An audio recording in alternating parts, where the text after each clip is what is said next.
ओम नमः सिद्धेभ्यः। जलादि ब्रह्मा ऋषभ देव भगवान की जय। शासन नायक महावीर भगवान की जय। अयोध्या शाश्वत तीर्थ क्षेत्र की जय। पावापुरी सिद्ध क्षेत्र की जय। परम पूज्य गणनी प्रमुख श्री ज्ञानमती माता जी की जय। महावीर अष्टक। हाँ, परम पूज्य गणनी प्रमुख कारिका श्रोमणी श्री ज्ञानमती माता जी अयोध्या की धरती पर विराजमान हैं और उनके पावन सानिध्य में 2 दिन से भगवान महावीर के निर्वाण की पूर्व बेला में महावीराष्टक स्तोत्र के साथ दीप आराधना महोत्सव चल रहा है। इन दीपों को जला करके आप सभी को, हम सभी को अपने अपने आत्मा के अंदर ज्ञान की ज्योति प्रस्फुरित करना है। पूरे साल तक सभी लोग दीपावली पर्व का इंतजार करते हैं और आजकल आप लोग दीपावली पर्व के उपलक्ष्य में घर की सफाई,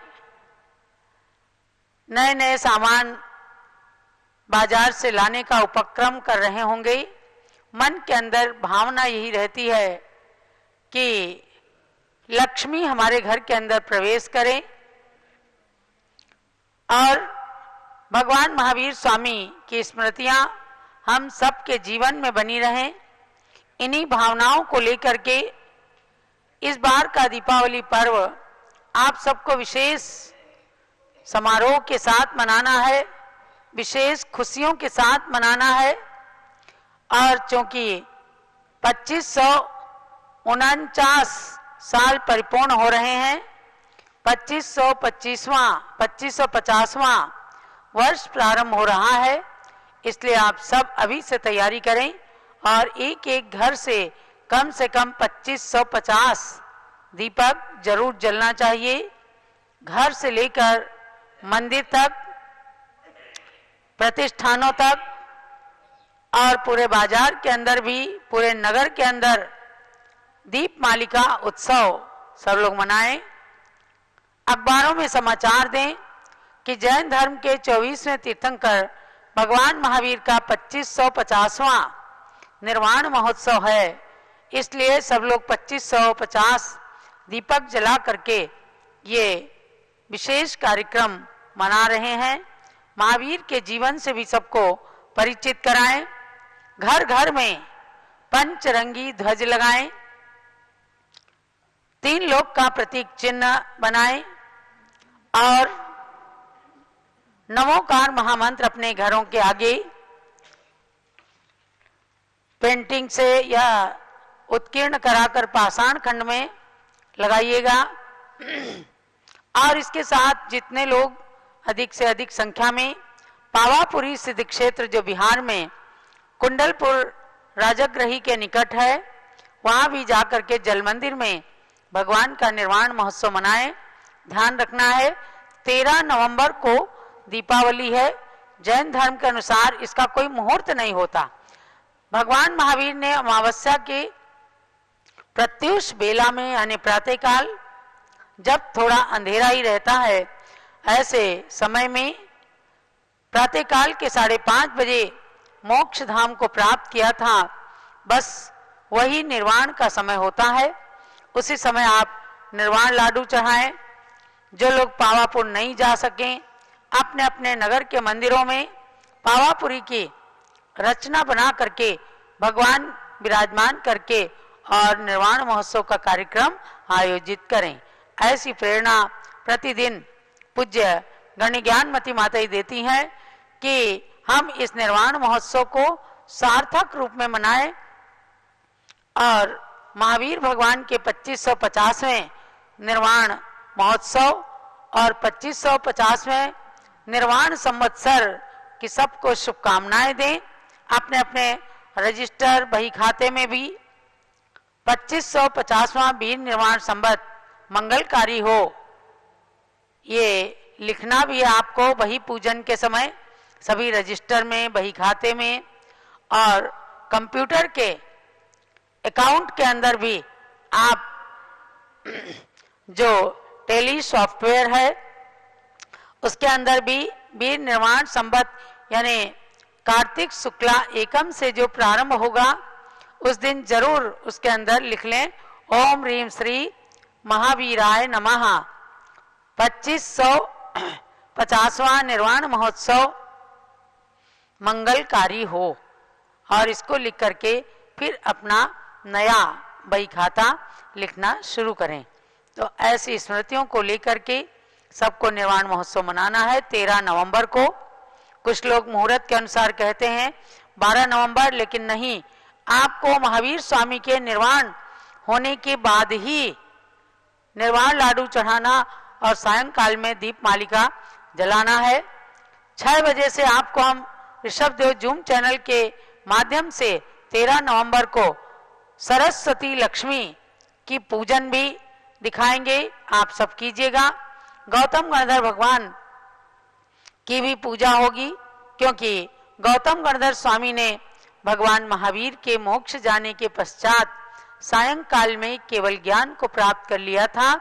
इन सारे इतिहासों को आप सबको ध्यान में, जहन में रखना है कि इसीलिए हम लोग सायंकाल में गौतम गणधर स्वामी, जिनको गणेश कह देते हैं, सूंड वाले गणेश नहीं, गणा नाम ईशा गणेशा, ऐसे गणधर भगवान की पूजन करेंगे।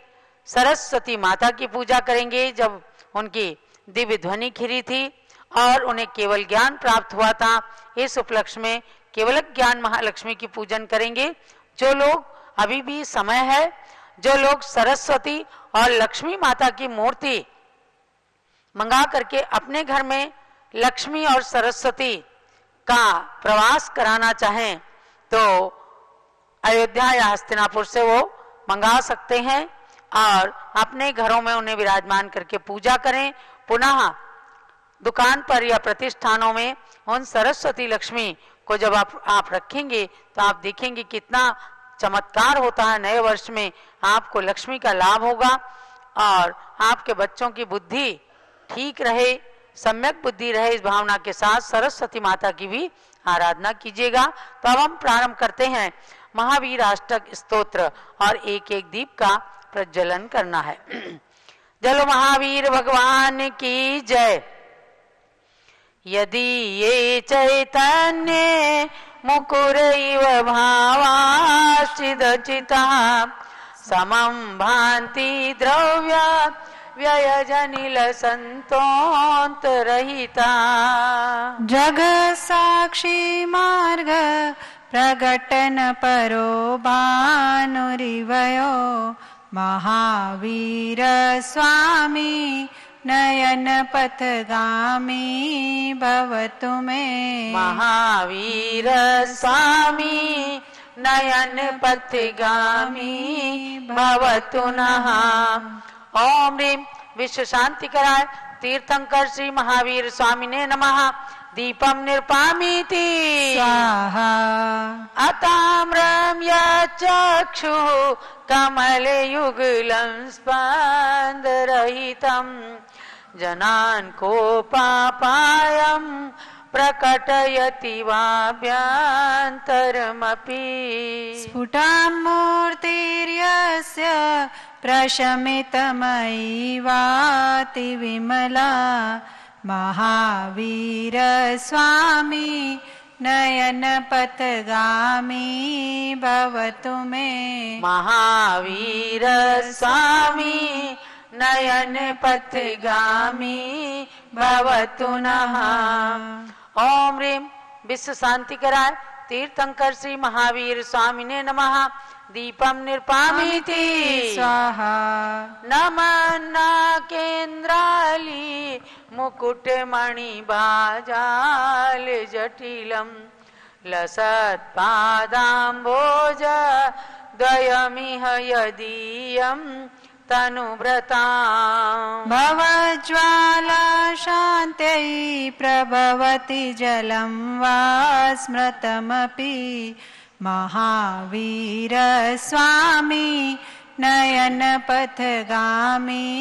भवतु मे महावीर स्वामी नयनपथगामी भवतु नः। ओम ह्रीं विश्व शांति कराय तीर्थंकर श्री महावीर स्वामिने नमः।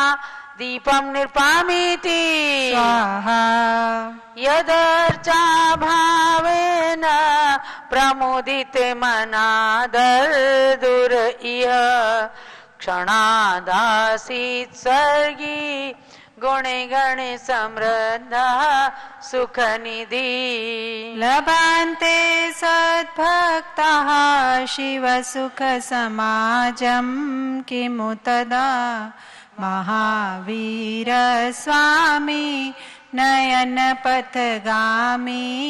भवतु मे महावीर स्वामी नयनपथगामी भवतु नः।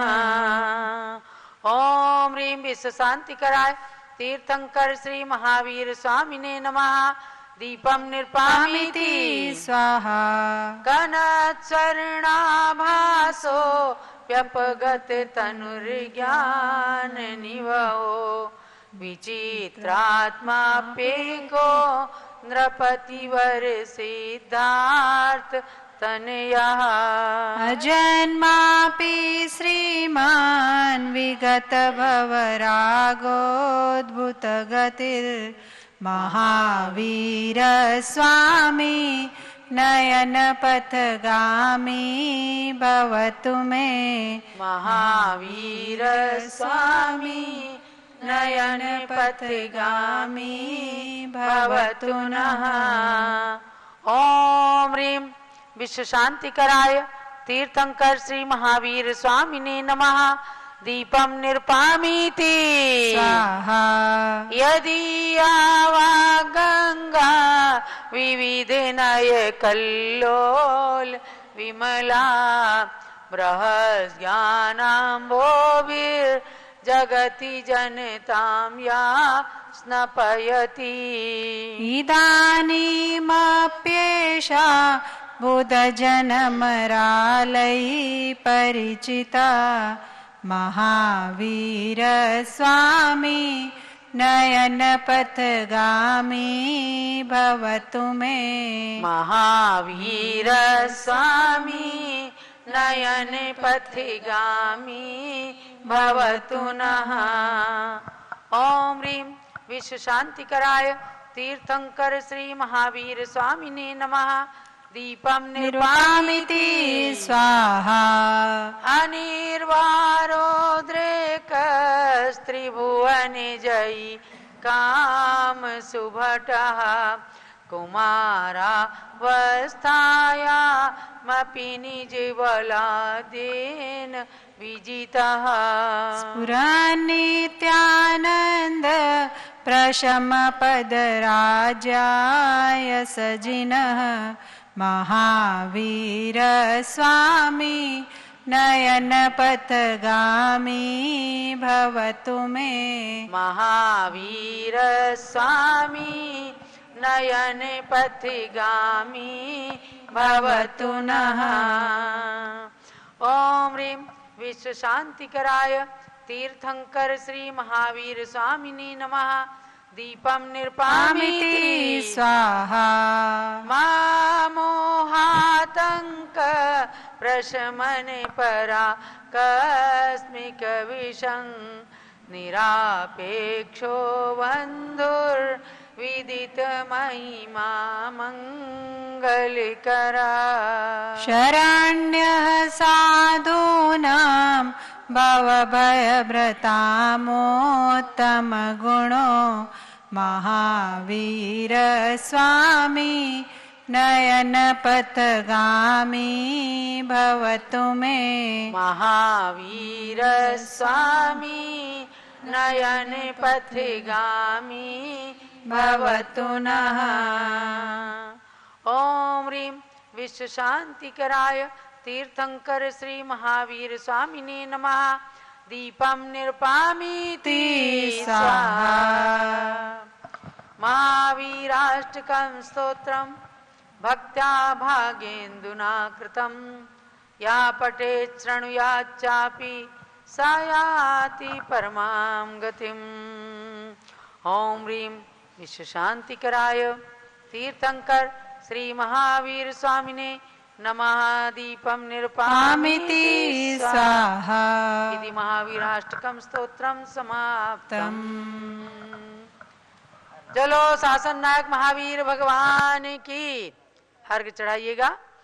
जल पल वसु सजीम थार तन मन मोद धरो। गुण गाऊं भव ददितार पूजत पाप हरो। श्री वीर महाति वीर सनमति नायक हो। जय वर्धमान गुणधीर सनमति दायक हो। ओम ह्रीं शासन नायक श्री महावीर जिनेन्द्राय अर्घ्यम निर्पामीति स्वाहा। बोलो महावीर भगवान की जय। आज हमारे बीच में अमेरिका से सौभाग्यवती सुधा जी और उनके पति श्री प्रफुल्ल जी शाह अयोध्या में पहली बार दर्शन करने के लिए पधारे और उनको भी ये भगवान महावीर स्वामी दीप आराधना में भाग लेने का सौभाग्य मिला। भव्यात्माओं, आपको ध्यान देना है, भगवान महावीर ने कुंडलपुर में जन्म लिया। आप बहुत प्राचीन काल से आरती करते आए हैं। कुंडलपुर अवतारी त्रिशलानंद विभो, अर्थात कुंडलपुर के राजा सिद्धार्थ की रानी महारानी त्रिशला ने नंद्यावर्त महल के अंदर तीर्थंकर बालक को जन्म दिया, जिनका नाम वीर और वर्धमान रखा गया। पुनः संगम नाम के देव ने सर्प का रूप बनाकर और महावीर पर उपसर्ग किया। जब महावीर ने उस संगम देव को जीत लिया, सर्प के फण पर खड़े होकर नृत्य करने लग गए, माता की गोद के समान खेलने लग गए। तब उस सर्प ने अपना असली रूप प्रकट किया देवता का और उसने नाम रखा महावीर। पुनः उससे पहले जब वे पालने में झूल रहे थे, तब संजय और विजय नाम के चारण रिद्धिधारी मुनि एक सूक्ष्म शंका से उस नंदावर्त महल में आए और आते ही महावीर को देखते ही, पालने में उनको देखते ही शंका का समाधान हो गया। तब उन मुनियों ने वीर और वर्धमान से तीसरा नाम रखा सनमति। उसके बाद संगम देव ने महावीर नाम दिया। पुनः मुनि अवस्था में उज्जैन के अंदर स्मशान भूमि में महावीर भगवान के ऊपर एक देव ने उपसर्ग किया और उपसर्ग को जीत लिया महावीर स्वामी ने। तब उस दैत्य ने उनका नाम रखा महाति महावीर। वर्तमान में वह नाम अतिवीर के नाम से चल रहा है। तो वीर, वर्धमान, सन्मति, महावीर और अतिवीर, इन 5 नाम से समन्वित भगवान महावीर का ये 2550वां निर्वाण महोत्सव आ रहा है।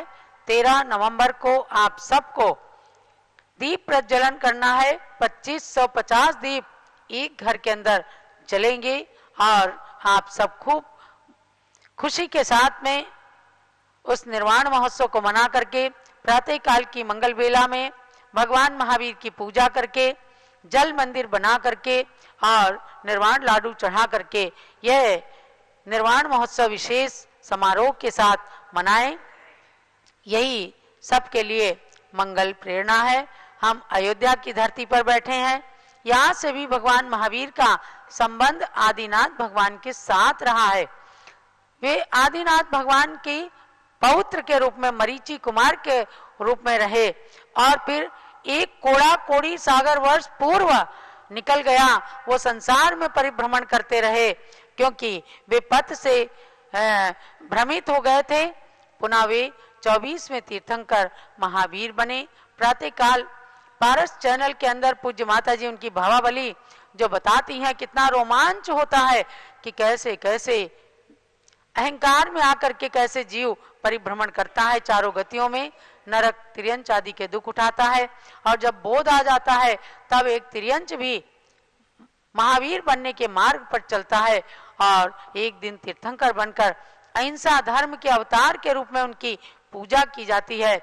ऐसे महावीर स्वामी के संदर्भ में आज अब पूज्य गणी ज्ञानमती माता जी के विचार सुनिए, उनका उद्बोधन श्रवण कीजिए। जब लो परम पूज्य गणिनी प्रमुख श्री ज्ञानमती माता जी की।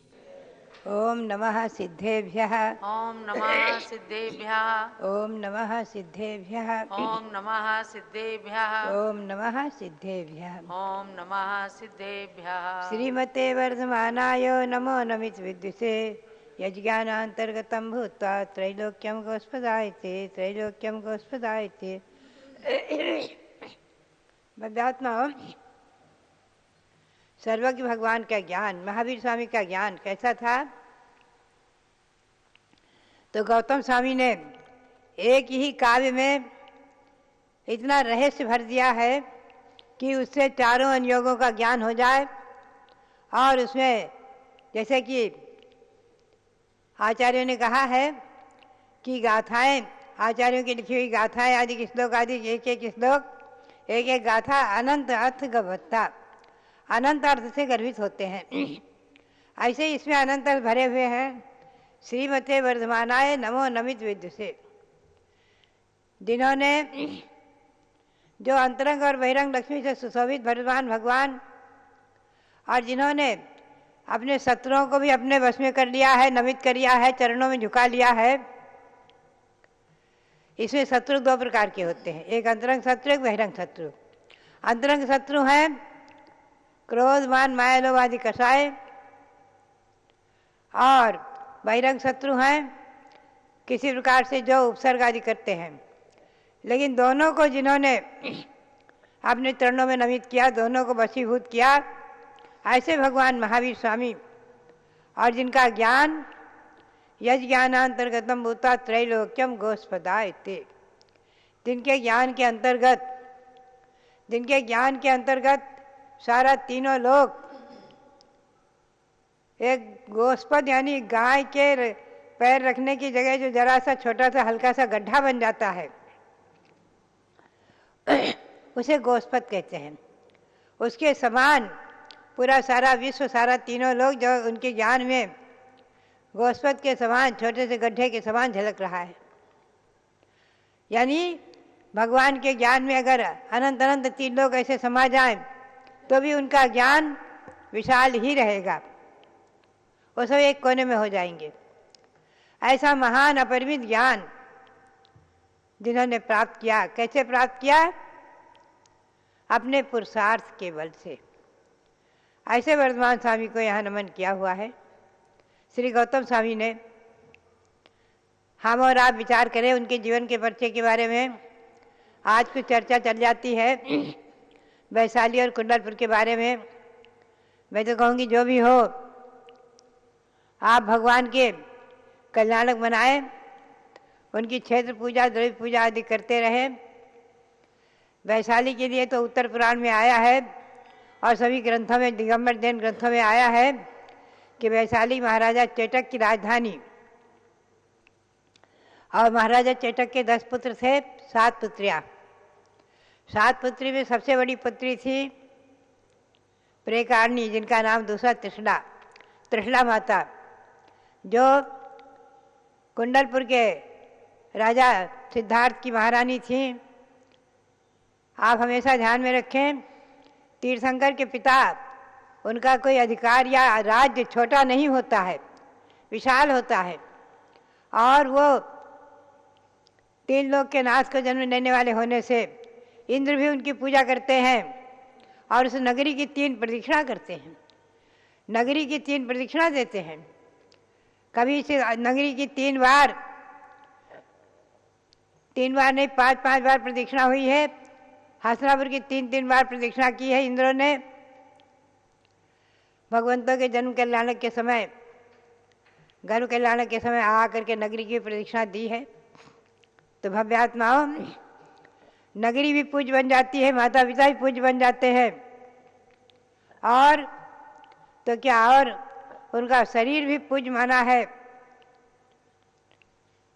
यही शांत राग रुचि परमाणु भीस्तम निर्मा पितस्त्री भुवनैक नलामभूत तावंत एव खलते वह पृथिव्याम यत्ते समान अपरम नहीं रूपमस्ति। ऐसे स्थिति की है। तो भव्यात्माओं यही छठखंडागम ग्रंथ जय धवलाजी ग्रंथों में कहा है, तीर्थंकर भगवंतों की पूजा भक्ति और तो क्या और उनकी प्रतिमाओं की भक्ति और उनके क्षेत्र पंचकनालक से पवित्र क्षेत्रों की भक्ति भी बहुत महत्व रखती है, अनंत अनंत गुणा पुण्य का संपादन कराती है। ऐसी ही भक्ति देव शास्त्र गुरु की भक्ति हमारे और आपके जीवन में बनी रहे, वरदान बने, और ये भक्ति मोक्ष को प्राप्त कराने तक स्थिर बनी रहे। जैसा कि गौतम स्वामी ने कहा है कि भगवान आपके श्री चरणों की भक्ति स्थिरा में भूयात, वो स्थिर हो जाए, जब तक कि मोक्ष प्राप्त न हो तब तक स्थिर हो जाए। आप पढ़ते हैं प्रतिदिन, तव पादौ मम हृदयम तो पदद्वय लीनम तिष्ठत जिनेन्द्र तावत जावत निर्वाण संप्राप्ति ही। तो भव्यात्माओं भगवंतों की भक्ति करते हुए साधुओं के लिए, मुनियों के लिए, आचार्यों के लिए भी भक्ति का विधान है। षट आवश्यक क्रियाओं में सामायिक वंदना, स्तव आदि में भगवंतों की भक्ति ही प्रमुख है। धवला जय धवलाजी ग्रंथों में भी इसको विशेष रूप से लिया है मुनियों के लिए। हमेशा ध्यान में रखें।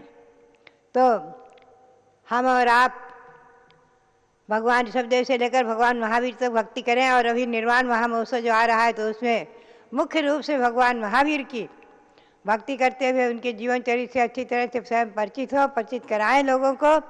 और उनकी पंचकनालक की भूमि कुंडलपुर जो है, उस पर गर्भ जन्म दीक्षा के लालक हुए। जन्मिका में, जमुई में केवल ज्ञान हुआ, राजगृह में प्रथम देशना हुई, प्रथम दिव्यधन्य खिरी, और पावापुरी से निर्वाण प्राप्त किया। तो पावापुरी की महिमा समझते हुए आज पावापुरी के गुणगान को करते हुए और सब पावापुरी के दर्शन और निर्वाण भूमि के दर्शन की भावना करते हुए पुण्य संचय करते रहे, यही प्रेरणा। और सबके लिए बहुत बहुत मंगल।